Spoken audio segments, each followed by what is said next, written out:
बोलिए प्रेम से सदगुरु कबीर साहिब की जय। गुरु धनी धर्मदास जी साहिब की जय। सकल संत महापुरुषों की जय। सकल हंस को बंदगी साहिब सतनाम।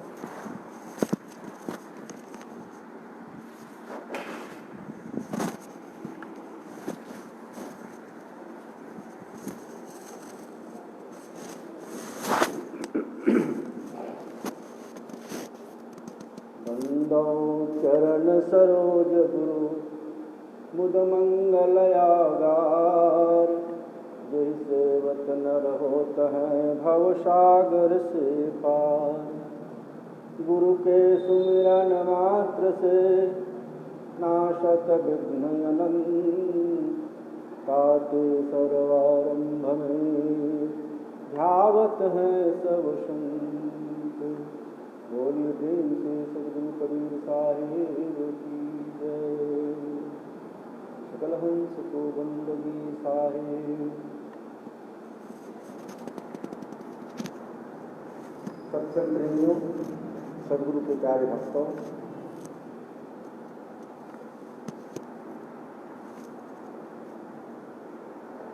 आज के सत्संग में आप सबका हार्दिक स्वागत है। सत्संग का प्रारंभ आज एक कथा से करता हूँ। बहुत पुरानी कथा है, आप लोगों ने बहुत बार सुना होगा। एक राजा बहुत ही सुंदर राजकाज का संचालन कर रहा था। कोई लड़ाई झगड़ा, कोई दुश्मनी किसी राजा के साथ नहीं, शांतिपूर्वक राजकाज का चल रहा था। बहुत दिनों से उनके राज्य में कोई राजदरबार में कोई उत्सव नहीं हुआ था। राजा की इच्छा हुई कि एक बार उत्सव किया जाए। सभी पड़ोसी राजाओं को आमंत्रित किया, साथ साथ अपने कुछ गुरुदेव को भी आमंत्रित किया। सोचा इस उत्सव को और आनंदित बनाने के लिए कुछ नाच गाना का भी आयोजन किया जाए। तो उसने एक नर्तकी को भी आमंत्रित किया।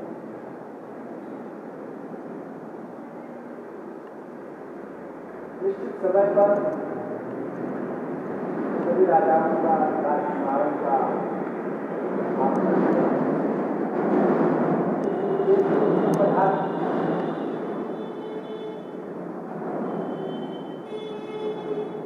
भोजनादि के जाने के बाद रात्रिकालीन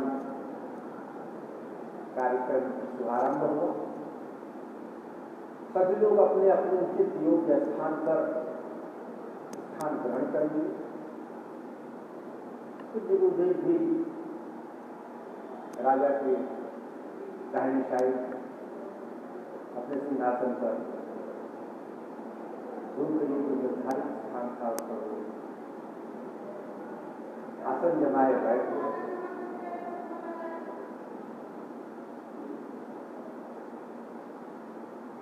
नृत्य का आयोजन का शुभारंभ हुआ। रात भर बहुत ही सुंदर नर्तकियों का नृत्य हुआ। सभी लोग गदगद थे, आनंदित थे। लेकिन राजा की तरफ से कुछ रात भर मिला नहीं, छूट नहीं मिला, भेंट नहीं मिली, पारितोषिक नहीं मिला। छूट लोग देते हैं, आज भी वो पक्का है, क्योंकि राजा बड़ा कंजूस था। पैसा देने में, दौलत देने में लोगों को, उनको बड़ा कष्ट होता है। केवल जमा करने के लिए जानते थे, पूंजी को खर्चा करने के लिए।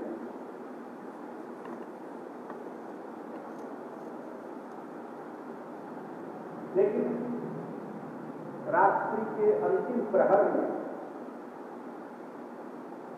जो नर्तकी के साथ उस्ताद थे, बजाते थे तबला, सारंगी, वो लोगों को थोड़ा नींद आने लगी, आलस आने लगा। कुछ मिलता उलता रहता है तो उत्साह रहता है, बीच बीच में 150 दिन मिलता रहता है, नाच करने वाले लोगों को उत्साह मिलता है, अच्छा आनंद आता है, चलो और बढ़िया गाने और मिलेगा। लेकिन कुछ मिल तो रहा नहीं था। 3 पहर रात में बीत चुकी थी, 4थी पहर रात्रि चल रहा था, तो ताल थोड़ा भंग होने लगा। तो नर्तकी मन में सोची, जब 3 पहर रात में बीत चुकी है, 1 पहर बाकी है, इसमें ये ताल भंग कर रहा है। यदि राजा को गुस्सा आ जाए और कुछ दंड दे दे तो बड़ा मुश्किल हो जाए। उसने ताल मिलाते हुए गाने के रूप में वो गाने लगे। बहुत गई थोड़ी रही, बहुत गई थोड़ी रही, थोड़ी भी अब जाए, कहनत सुनना कहीं ताल भंग न हो पाए। इतना सुनते ही सभी तालियां लोग जो है, सभी ताजिंदे अपने अपने साज पर एकदम सतर्क हो गए। इस वाक्य को सुनते ही जो उनके पूज्य गुरुदेव थे, उन्होंने जो कंबल ओढ़ रखा था, उस कंबल को नर्तकी को दे दिया। नर्तकी बड़ी खुश हुई, बहुत खुश हुई। चलो अब तक तो कुछ नहीं मिला था, लेकिन महाराज की तरफ से एक कंबल को मिला और अच्छी तरह से वो गाने लगे। फिर उसी दोहे को फिर दोहराया, बहुत गई थोड़ी रही, थोड़ी भी अब जाए, नट सुनना कहीं तालन भंग हो पाए। इस वाक्य को फिर सेवा जी बोली, इसे राजकुमारी ने सुना। ध्यान से सुन तो रहे थे सभी लोग, दोबारा जो बोली वो ध्यान से सुनी और उसके मन में भी क्या हुआ पता नहीं। तो गले में जो मेरे जवाहरात के मोती के जो माले पहने थे, उस मोती के माले को निकाल करके नर्तकी को दी। नर्तकी बहुत खुश, रात भर कहीं से लास्ट में तो मिल रहा है, भला तो सब भला, अंत में तो मिल रहा है। लगता है इस दोहे पर लोगों को बहुत आनंद आ रहा है। इसी दोहे पर खुश होकर के लोग दे रहे हैं कि एक बार इसको फिर से क्यों नहीं कह दिया जाए, फिर से ताल में कर दिया। बहुत गई थोड़ी रही, थोड़ी भी अब जाए, कहनत सुनना कहीं तालन भंग हो पाए। जब इन दोहे को राजकुमार ने सुना, सुन तो भी रहा था, लेकिन गुरुदेव को देते हुए और अपने सिस्टर को बहन को देते हुए जब देखा तो इस वाक्य पर उसने भी ध्यान दिया गौर से, और फिर उसे भी कुछ याद आया। वो जो दोशाला ओढ़ा था, उनकी चादर, वो नर्तकी को दे दिया। अब राजा सोचता है कि तो क्या बात है भाई, एक दोहे को सुन सुन करके ये लोग जो की चादर दे दिया, ये मोतियों की माला दे दिया। गुरु महाराज एक ही कंबल पर वो सारा काम करते हैं, कभी बैठते हैं, कभी ओढ़ते हैं, दूसरे वस्त्र का वो भी करते हैं, वो उनको दे दिया। क्या बात है? उससे रहा नहीं है। उसने गुरुदेव से पूछा, गुरुदेव आपने इस नर्तकी को अपना कंबल क्यों दे दिया? कहा राजन,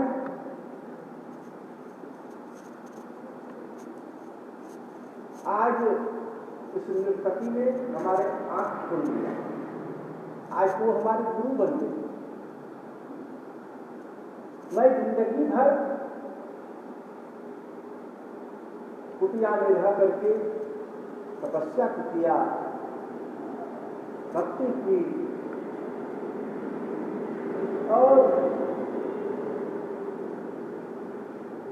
लास्ट में जब अब मैं सोच रहा था कितना दिन भक्ति किया, भजन किया, स्मरण किया, परमात्मा का नाम लिया, परमात्मा का दर्शन नहीं हुआ आज तक। अब मैं भजन उन्हें छोड़ दूंगा, यही सोच करके मैं तुम्हारे यहाँ आया था। चलो अब राज दरबार में ही रहेंगे, वहीं खूब नाच गान में मस्ती लेंगे, आनंद लेंगे। जीवन भर भजन किया, पूजन किया, परमात्मा का ध्यान धारणा समाधि लगाई, लेकिन परमात्मा मिले नहीं, अब नहीं करेंगे। ऐसा सोच करके मैं आज आया था। लेकिन इस नर्तकी के इस वाक्य ने मेरी विचारधारा को बदल दिया। बहुत गई पूरी गई। अब तो बहुत समय हमारे 3 पल का चौथा पल भी अब बीतने जा रहा है। इतना दिन हम साधन भजन में लगे रहे, और ये लास्ट में भजन छोड़ करके परमात्मा का, अरे इस जन्म में नहीं तो अगले जन्म में देंगे परमात्मा दर्शन देंगे, हो सकता है कि हम समय में दे दें, जाते समय परमात्मा का दर्शन हो जाए तो स्वयं आवे और हमें ले करके जाए। थोड़ी सी के लिए मैं क्यों छोड़ दूं? अब मैं चलता हूं, अब मैं यहां नहीं रहूंगा। और वो उठे चल,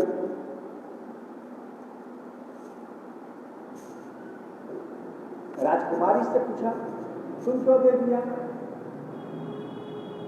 राजन पूज्यताश्री, आपकी कंजूसी बनाने आज तक हमको कुंवारी रखी।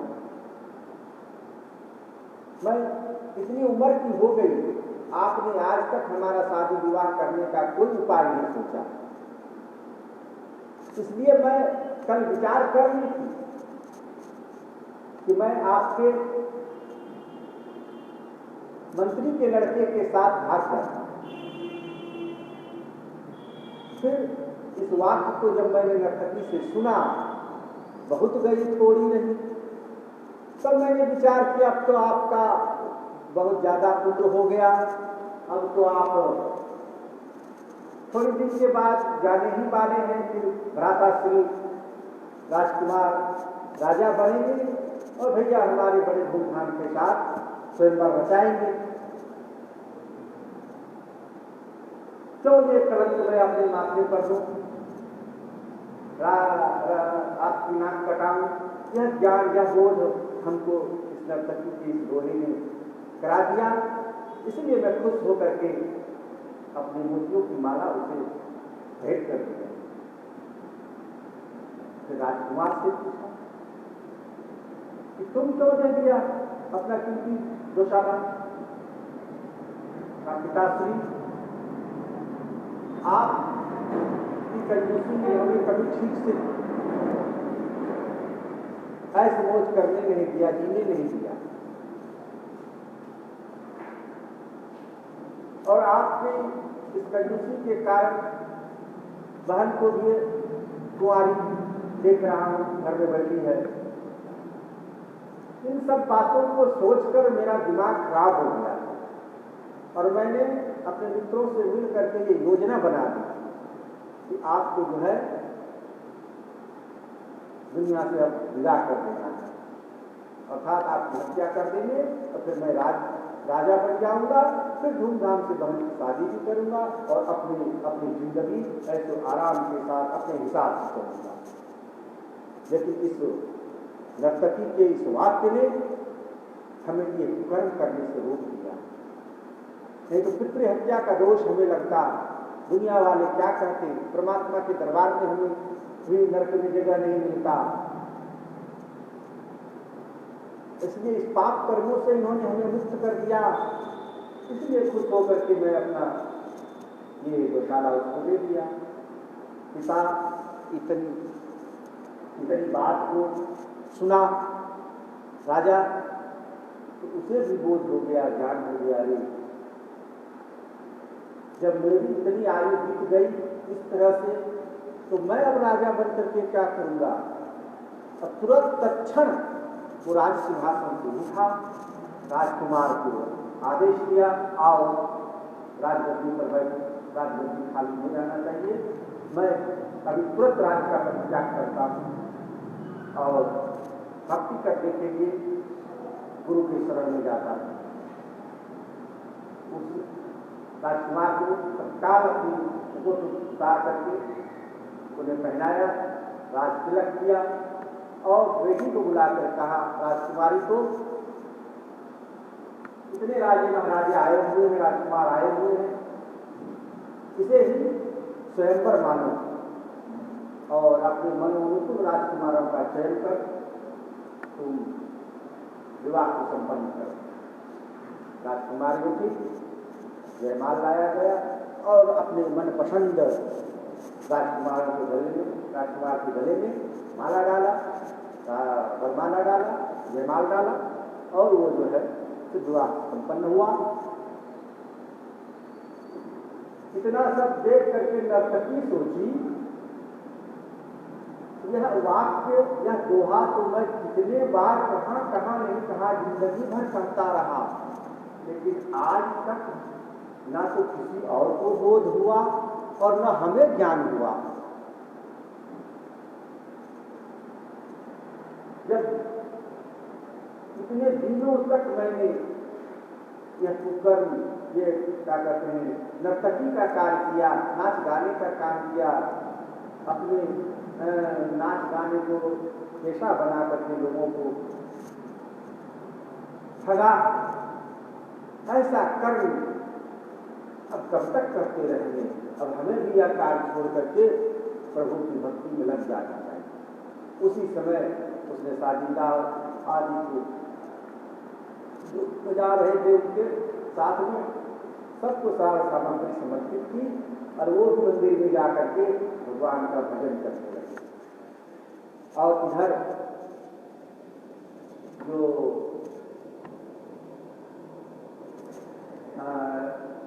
क्या करेंगे,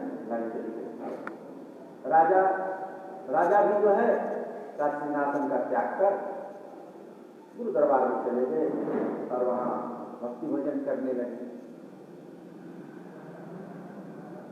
कहने का तात्पर्य है कि यदि बहुत समय तक आपने भक्ति भजन नहीं किया, सत्संग नहीं किया,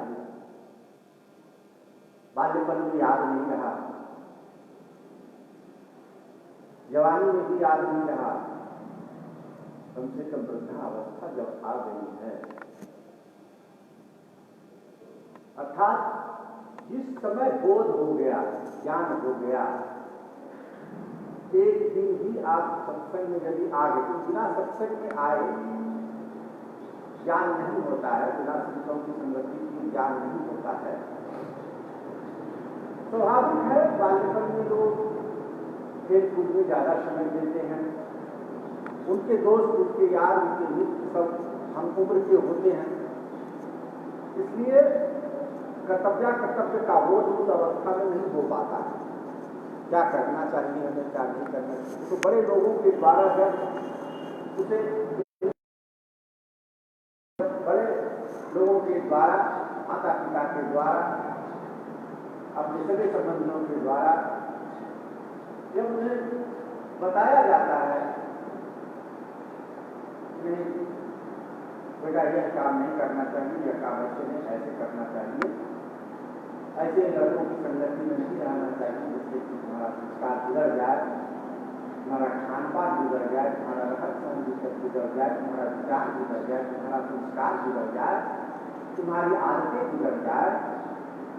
ऐसे लड़कों की संगति में नहीं रहना चाहिए, अच्छे लोगों की संगति में रहना चाहिए। तुम अच्छे घर के बच्चे हो, तुम्हें पढ़ लिख करके योग्य बनना है, अच्छे मार्ग पर चलना है, अपने माता पिता के नाम को रोशन करना है। इस प्रकार की शिक्षा यदि कोई किसी बालक को देता है और यह बातें उसके दिमाग में आ जाती कि हाँ जो कह रहे हैं तो ठीक ही कह रहे हैं, यह बात यदि उनके दिमाग में आ जाए तो समझिए उसका संस्कार बदल जाता है। इस प्रकार से बाल्यावस्था में भक्ति करने का अवसर नहीं मिला, क्योंकि खेलकूद के समय बिताया, फिर पढ़ाई लिखाई जरूरत थी है, पढ़ाई लिखाई में समय गया। और क्योंकि बिना पढ़े लिखे, बिना शिक्षित हुए भी तो जीवन नहीं चल सकता।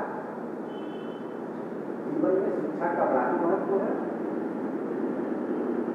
शिक्षित व्यक्ति अपने जीवन को संस्कारित कर सकता है, करता है। यहाँ ये कहीं आजकल के आधुनिक शिक्षा केवल रोजगारों पर शिक्षा हो गई है, केवल पेट भरने का धंधा करने का ही शिक्षा में लोगों को शिक्षित किया जाता है। आजकल की पढ़ाई में नैतिकता का पाठ नहीं पढ़ाया जाता, सच्चरित्रता का पाठ नहीं पढ़ाया जाता, केवल व्यापारिक दृष्टिकोण से व्यापारिक भाषाओं का व्यापारिक ज्ञान दिया जाता है। लेकिन शिक्षा स्कूल कॉलेजों में वैसी नहीं मिलती है। उस शिक्षा को जो आध्यात्मिक शिक्षा है, धार्मिक शिक्षा है, उसको माता पिता को घर पर ही देना चाहिए। और बालिका बाल संस्कार नवीन भाजना संलग्न मिट्टी के बर्तन पर जिस प्रकार से कच्चे बर्तन पर चित्रकारी कर दिया जाता है, वह चित्रकारी बर्तन टूट जाने के बाद, टूट जाने के बाद भी समाप्त नहीं होता।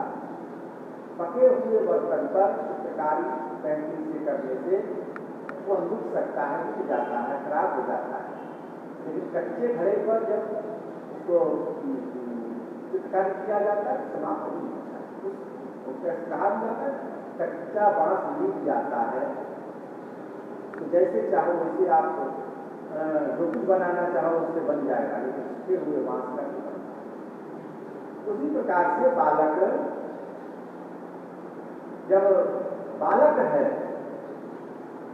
तो उसको जिस ढांचे में आप ढालना चाहो उस ढांचे में ढल सकता है, बशर्ते उस अवस्था में उस पर ध्यान देने की आवश्यकता है।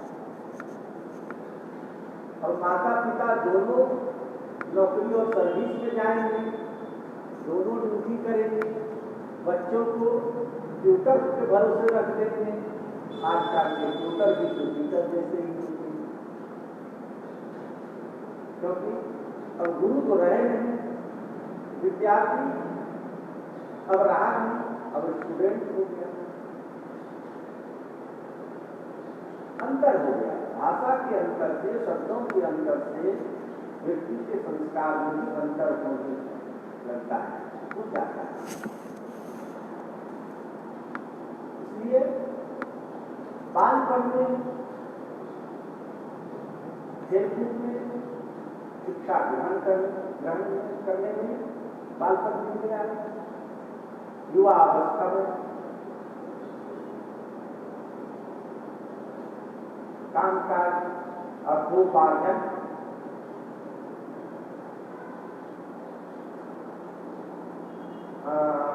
कालिदास जी ने लोग कहा है शैशवाभ्यस्त विज्ञान यो बने, शैशवाभ्यस्त विज्ञान यो बने विशेष नाम।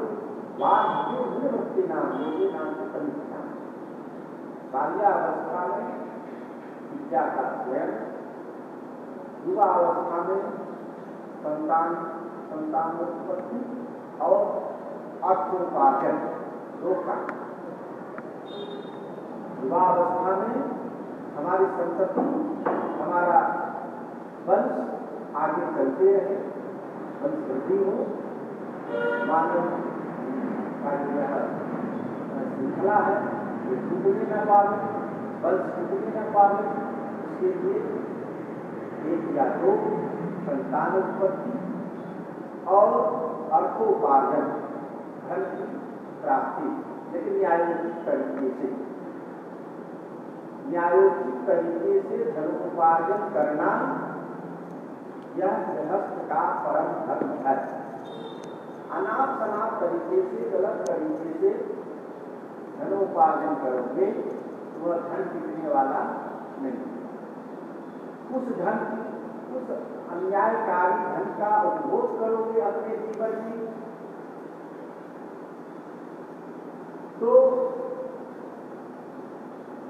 बुद्धि उसी प्रकार की हो जाएगी, दिमाग भी उसी प्रकार का हो जाएगा। पाप की कमाई खाओगे तो पाप नहीं प्रवृत्ति हो। पाप क्या? झूठ बोल करके, ठगी करके, बेईमानी करके, चोरी करके, लोगों को सता के, लोगों को परेशान करके जो धन अर्जित किया जाता है, एक टके का माल 4 टके में बेच करके यदि धन का अर्जन किया है, उस धन की कमाई का उपभोग करते हो, खाते हो, अपने जीवन में उपयोग करते हो, तो तुम्हारी बुद्धि भी कलुषित हो जाएगी। उस कलुषित बुद्धि का परिणाम तो कलुषित ही होगा, तुम्हें भक्ति भजन नहीं करने देगा, मुक्ति के मार्ग को प्रशस्त नहीं करने देगा। दिन रात गलत कर्मों में ही तुम्हारी प्रवृत्ति बनी रहेगी, तुम्हारी बुद्धि लगी रहेगी। इसलिए मनुष्यों का अपना चिंतन है, अपना विचार है, का सदियों से हमारे संतों ने, हमारे गुरुजनों ने, हमारे ऋषियों ने, हमारे महर्षियों ने कहा है, जैसा खाए अन्न वैसा बने मन। जैसा अन्न खाता है वैसा मन बनता है, वैसी बुद्धि बनती है, वैसी वाणी होता है। एक शराबी शराब पी लेता है तो उसकी वाणी लड़खड़ाने लगती है, उनकी बुद्धि में विभेद बुद्धि हो जाती है, कुत्सित बुद्धि हो जाती है, गलत कार्य करने की प्रवृत्ति हो जाती है। एक शराबी शराब पीकर आ रहा, बड़ी मस्ती, बड़ी आनंद में, मस्ती आनंद, शराबी शराब जो पीता है वही जाने कैसी मस्ती में कैसा आनंद होता है। वो झूमता झामता आ रहा, एक जगह से ठेस लगी और वो गिर पड़ा। गिर पड़ा, साइड में नाला, बहुत बड़ा नाला, वो उसमें गिर जाता, लेकिन संजोग था बिजली का पोल अटक गया, नाली में गिरते गिरते बचा, नहीं तो जिससे भी नरक का अनुभव उसमें हो जाता। हो ही गया, कहानी आगे बढ़ती है। थोड़ी देर के बाद एक विट्ठल देव महाराज आते और वह उस व्यक्ति को पहले सुनता है, सुनने के बाद अपने पीछे के पैर उठा करके हर हर महादेव कर देता है उससे नाक के पास। वह मुंह, नाक से नीचे जो है मुंह है, मुंह को जब चबलाने लगता है, मुख को जब चबलाने लगता है उसे खर्चा लगता है, गरम लगता है, नशा में ही वह कहता है, देख मुझे माना ठंडा पानी गरम नहीं पीता है। उस भले मानुष को पता नहीं, उस उसे कोई पानी पिला रहा है, कुत्ता मुंह में पेशाब कर रहा है। आखिर ऐसी दशा क्यों? वही शराब की। भले मानस था, अच्छा कपड़ा वस्त्र आदि पहना था, लगता था कि वह जो है अच्छे घराने का है, लेकिन शराब के नशे में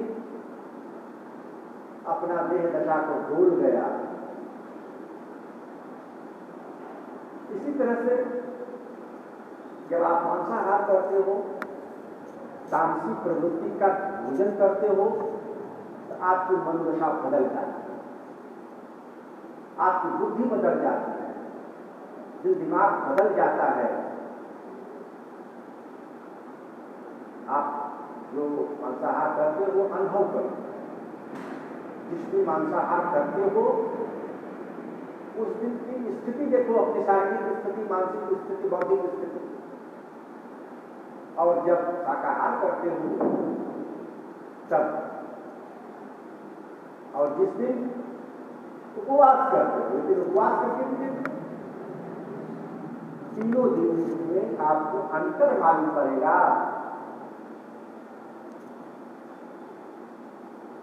बहुत ही अंतर मालूम पड़ेगा। जिस दिन उपवास है उसके बाद एकदम हल्का फुल्का लगेगा, कहीं नहीं जाए, केवल जो है बैठ करके एकदम शांति में हम पड़े रहें। और जिस दिन सामान्य भोजन करते हो, शाकाहारी भोजन करते हो, सामान्य जीवन जीते हो, सामान्य तरह से चलता है। मांसाहार की चीज करते हो तो एक क्या कहते हैं उसको, उत्साही बना रहता है, आलस बना रहता है, तंद्रा बना रहता है, खूब सोए रहे, मन में नाना प्रकार का उछल पुछल होते रहता है।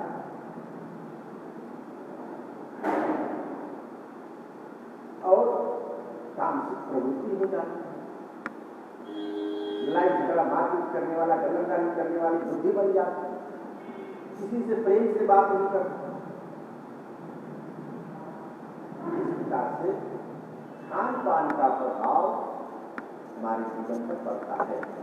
इसलिए मनुष्य को आहार जो है शुद्ध सात्विक लेना चाहिए। बहुत प्रकार के भोजन है भाई, एक एक आइटम बदल बदल करके भी खाओगे तो जीवन भर में सारे आइटम नहीं खा पाओगे। अब मान लो उदाहरण देते हैं आपको, एक आलू ले लो, आलू की कितनी वैरायटियां बन जाती है, क्या क्या बन जाता है। आलू की भुजिया खाते हैं, आलू का आलू दम बनाते हैं, अन्य किसी सब्जी के साथ मिक्स करके आलू को बनाते हैं, आलू का भरता बना के खाते हैं, आलू की पराठा बना के खाते हैं, आलू की भुजिया बनाता है, आलू चिप्स बनाते हो, कितना चीज आलू चप बनाते हो। अरे इतना तो नाम यही याद नहीं है।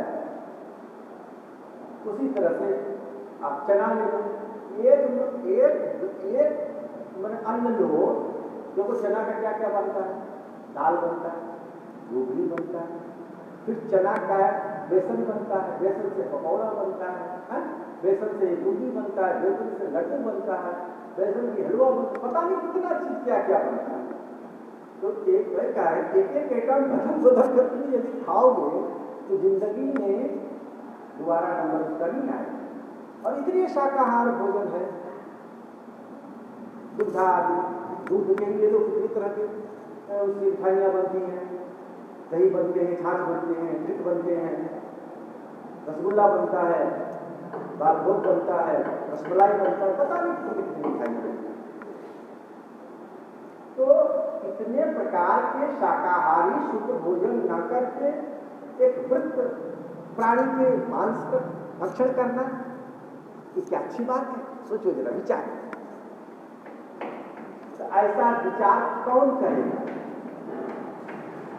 ऐसा विचार जब आपकी बुद्धि अच्छी होगी तब करना। और मन बुद्धि में लागल काई, मन बुद्धि में यदि काई लग गया है, कालिक जम गया है, कहीं पड़ गया है, तो कहाँ से सोच पाओगे ऐसी बातें? कभी नहीं सोच पाओगे। जब सोचोगे ही नहीं तो करोगे क्या? नहीं कर सकते।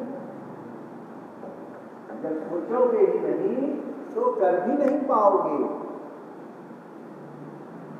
इसलिए मन बुद्धि में यदि काई लग गई है, बाल्यकाल में यदि सुधार नहीं हो पाया है जीवन में, युवा अवस्था में भी नहीं हो पाया क्योंकि संग नहीं मिला, क्योंकि संग से सत्संग से ही मन बुद्धि की काई छूटती है। मन बुद्धि में लागल काई तो सत्संगत से छूटत भाई।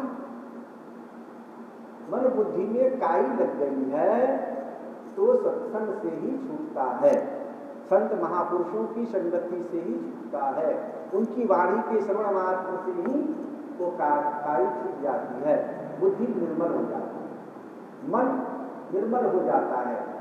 गंगा सरिता के समान, नदी के जल की धारा के समान मन बुद्धि पवित्र हो जाती है जब संतों की वाणी का श्रवण किया जाता है, मनन किया जाता है, चिंतन किया जाता है। संतों के सानिध्य में बैठ करके जब सत्संग किया जाता है तब सब मन बुद्धि ठीक हो जाती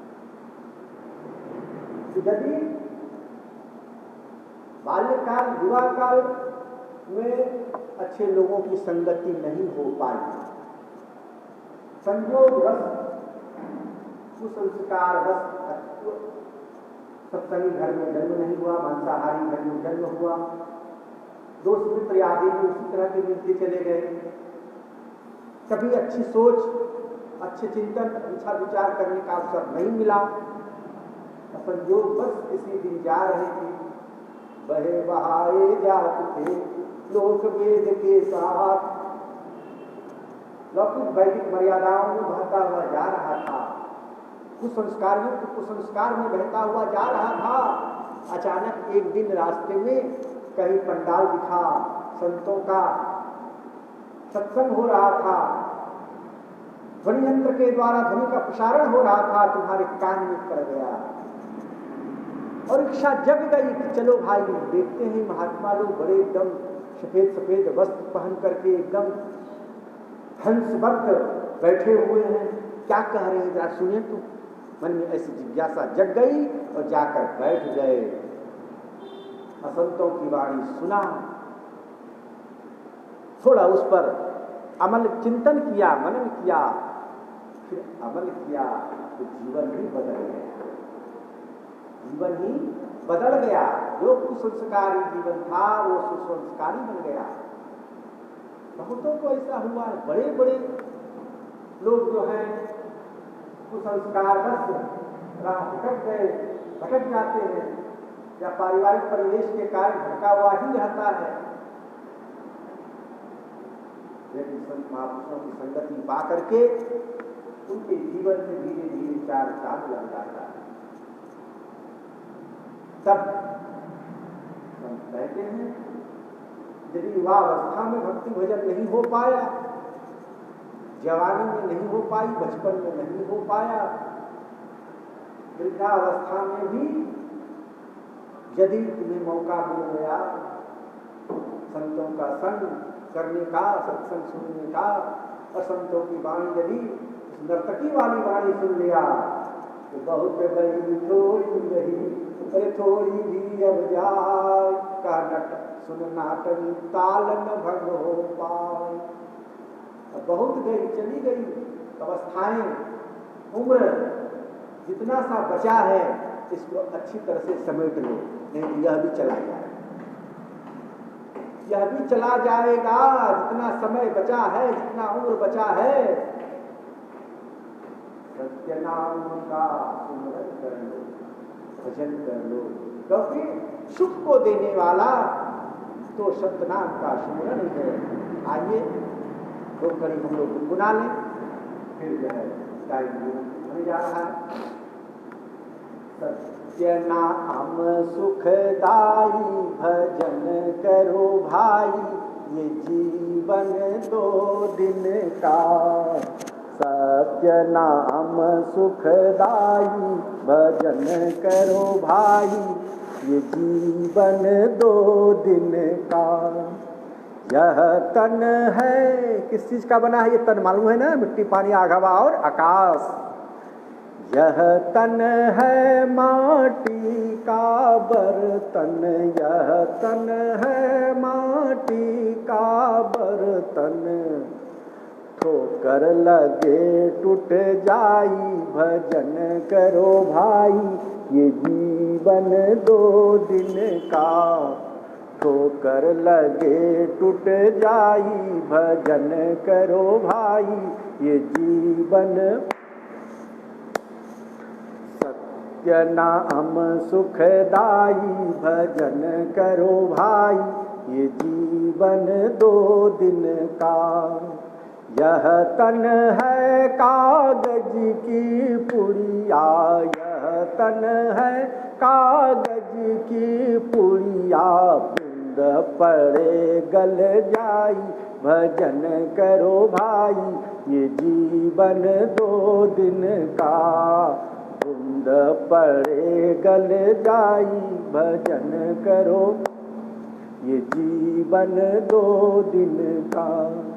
सत्य नाम सुखदाई भजन करो भाई, ये जीवन 2 दिन का। यह तन है जंगल की लकड़ी, यह तन है, भैया सुन लो, यह तन है जंगल की लकड़ी, आग लगे जरी जाई। कभी नहीं देखा हो, श्मशान घाट जाकर देख लो। आग लगे जरी जाई भजन करो भाई, ये जीवन 2 दिन का।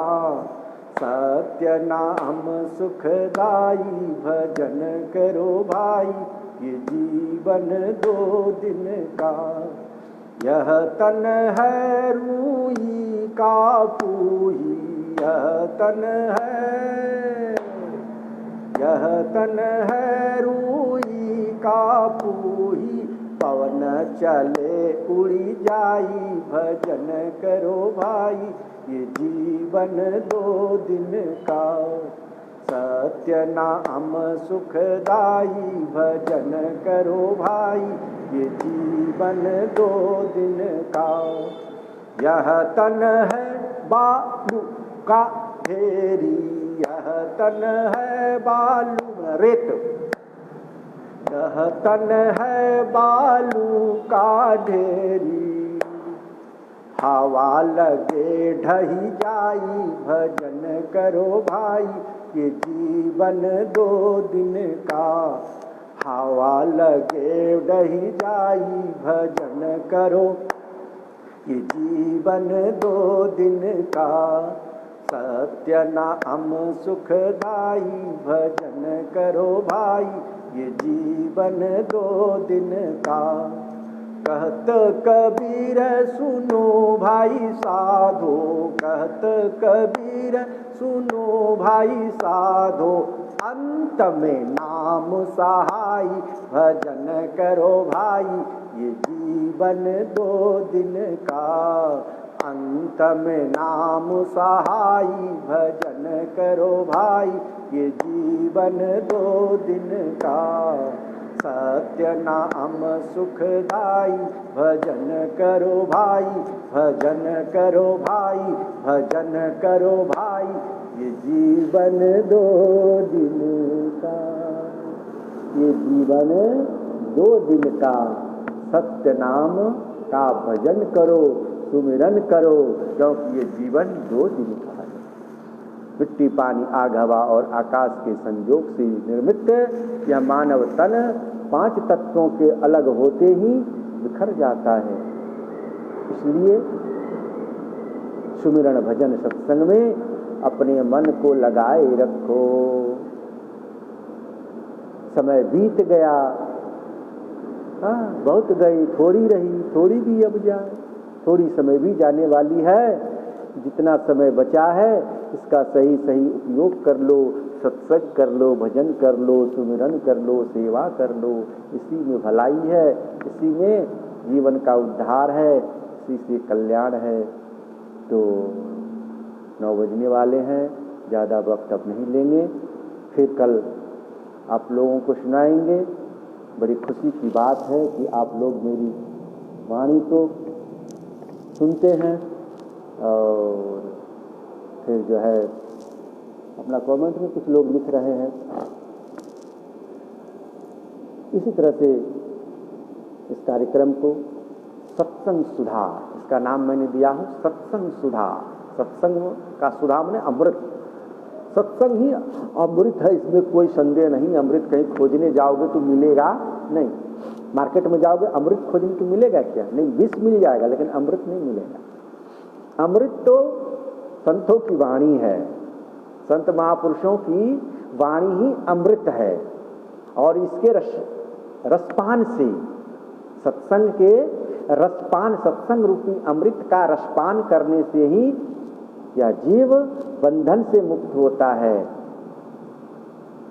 इसलिए सत्संग सुधा का रसपान करने हेतु प्रतिदिन 8 से 9 बजे तक आप हमारे साथ रहें और इसका रसपान करें, सत्संग सुधा का रसपान करें और अपने जीवन को सार्थक बनाएं। इन्हीं वाणी वचनों के साथ साहेब बंदगी, साहेब कार्यक्रम देखते रहें, सुनते रहें, कमेंट लिखते रहें, लाइक करते रहें।